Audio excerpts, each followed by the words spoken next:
So, Juan Senor, when newspapers will die? Never. Those people out there, the undertakers who are measuring the body or who have the shovel ready to bury newspapers underground, should give up, because I don't believe that they will ever die. If you look at the history of humanity, no medium has ever replaced another medium. It has never happened. Film didn't kill theatre. Television did not kill radio. The internet will not kill newspapers. It's a false dichotomy that it has to be online or paper. We believe that both of them could exist and will exist. What tends to happen with humanity is that we just adopt and adapt, and the paper becomes a different content proposition. And that is the key. Will it survive with the present content proposition that we've got? No. It has to change. The paper experience has to be different. There's got to be a new mix of content, designed and experience for it to survive.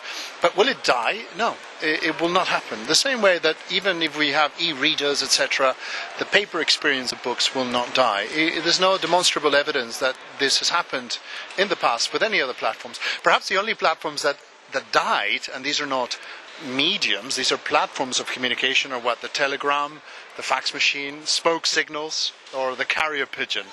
But everything else, in terms of replacement of platforms, has never happened.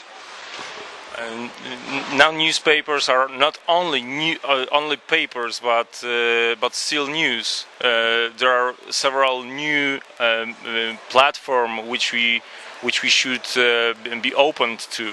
How to do this smart to find new readers, new customers? The key thing is to go back to basics and to rediscover what made newspapers great. What made us great in the past is what will make us great in the future.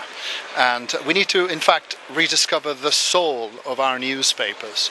And for us, soul is an acronym. The S stands for sensuality. Our newspapers have to be high-quality products, very different experiences of what they are today. They shouldn't leave you ink in your hands. They shouldn't be products that are difficult to navigate, or they are printed in poor paper. They should have the O of soul, which to us means omnipresent. There really should be a multimedia platform. They should go where the audience is. When they want you on paper, you give them paper. When they want you in the immediacy of mobile, you give them mobile. When they want the online experience, you give them that. So very much an omnipresent strategy for content creation and development. The U of soul for us stands for unique. It is often the case that we're pushing content on paper and online that is commodity news that everybody knows. And I showed today front pages of newspapers around the world 24 hours after the death of Michael Jackson, all had the same thing. The king of pop is dead. The king of pop is dead. The king of pop is dead. Unless you've lived in a cave, are you going to walk past a kiosk and really do stop and buy a newspaper that tells you that Michael Jackson died the day before? You know that. The newspaper has to go beyond that. It has to be unique in its content proposition. These newspapers were available to you to purchase more than 24 hours after the news of Michael Jackson's death happened. And what do we lead with? The king of pop is dead. The king of pop is dead. The king of pop is dead. The king of pop is dead. Well, this was free, so at least you don't have to pay for it. The king of pop is dead. These are major titles. The king of pop is dead. Well, that's better. So we've seen examples of newspapers rewriting that headline by saying Michael Jackson died 20 years ago. He was the shell of a walking man of what he was in the past, and he talks about all the problems. That's a different approach to content. That's unique. That's something I will spend money on. And finally, the L in soul for us means light, because we believe that the greatest competitor to newspaper experience, to people spending time with your newspaper, is not the internet, it's not mobile, it's not television, it's time. The dynamics have changed. People don't have this appointed time in the morning that they spent with you, or in the afternoon. So we must give them less that it's more.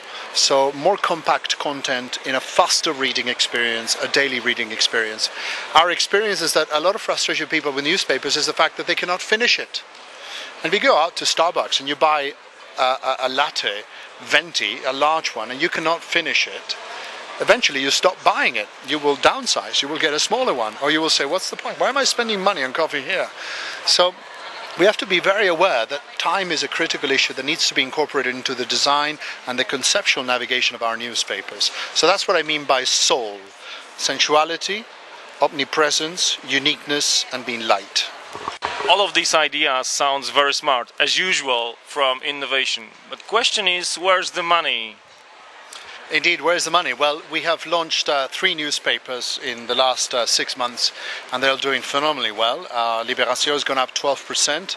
In Portugal, these are 2 mature markets. Portugal and Lisbon has gone up 16%, with this different content proposition on paper and online. So there is money, there's positive cash flow when there was negative there before. And we have plenty of other examples. Correio de Bahia in Brazil, we have other examples in Eastern Europe, we have examples in the Middle East, etc. Papers that have completely reorganized the paper proposition, done a different kind of content proposition as well online, and are making money.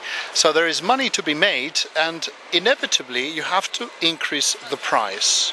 We undersell our newspapers, and we still believe that our game is one of volume, of pushing volume, of doing a huge amount of circulation and more readers, and that's how we measured ourselves for the last 150 years.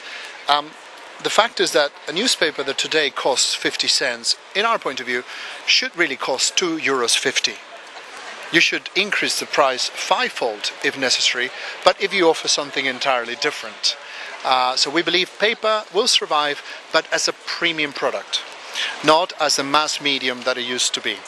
And online, digital platforms, mobile, what have you, e-readers as they come into the market, they will become your mass medium. So think of it as haute couture and prêt-à-porter. A news company will still need the paper because it's their flagship, it's their haute couture, but you need other platforms to give you the mass revenue, the mass media. And of course that also implies that on digital you need to start to charge. And the biggest mistake that this industry has made in the last 50 years is to give it all out for free on digital platforms. Okay, it's easy to say. A lot of publishers think right now what kind of content, online content, should they monetize, but almost no one found the right answer.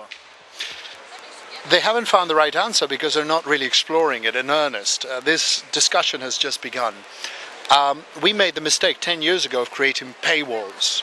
We don't believe in paywalls. Anybody who talks about paywalls really should be put up against the wall and shot, if you would forgive me for the expression. But let's not make that mistake again. It's not about closing doors that have been open.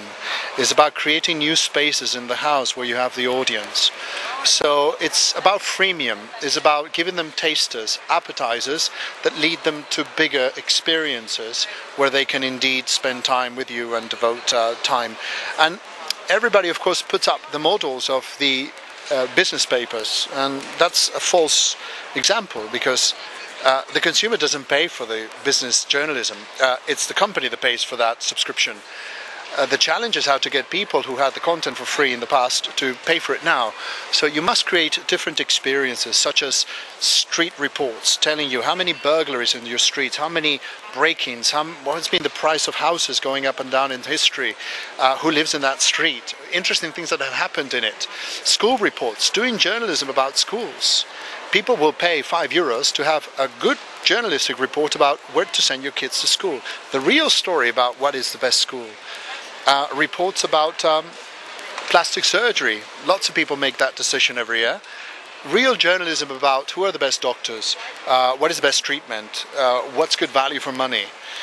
And it goes on and on. I can give you plenty of examples of things that we can find, new spaces we can create with our journalism that are different, that are not this commodity news, that is not this King of Pop is dead and throw it at the page and put it online. Doing a different kind of content proposition that has value added and that people will be willing to pay for.